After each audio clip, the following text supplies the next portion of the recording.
Ethiopia, where Christianity was built in stone before Europe became Christian. Before cathedrals rose in the West, an African kingdom had already embraced Christianity and carved its faith into stone. This is not legend. This is Ethiopia. Welcome to Ethiopia History.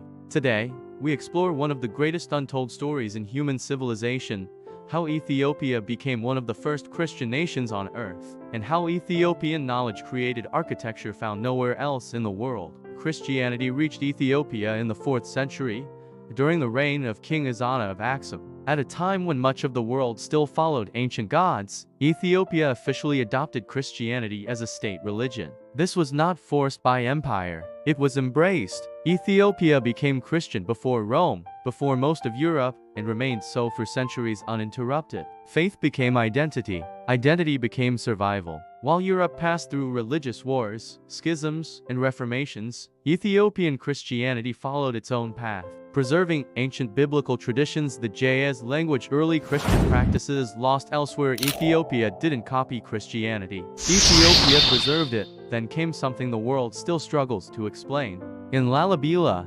Ethiopia did not build churches upward. They carved them downward. Entire churches' roofs, windows, pillars, altars carved from a single piece of living rock. No mortar, no bricks, no cranes, just knowledge, mathematics, and faith.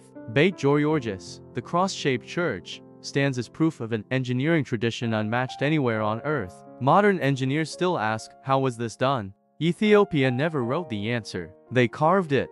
Ethiopian churches were not monuments. They were living systems, built to regulate temperature, naturally channel rainwater, amplify sound for chanting, align with the sun. In sacred calendars, architecture here was science, theology, and ecology combined. This knowledge existed without modern textbooks. Ethiopia's isolation protected its knowledge. Never fully colonized, never erased. While other civilizations lost ancient wisdom, Ethiopia carried it forward quietly, not to impress the world, but to honor God. Ethiopian Christianity is not a copy of history. It is a foundation of it. If this story surprised you, imagine how many remain untold. Subscribe to Ethiopia History and help the world remember.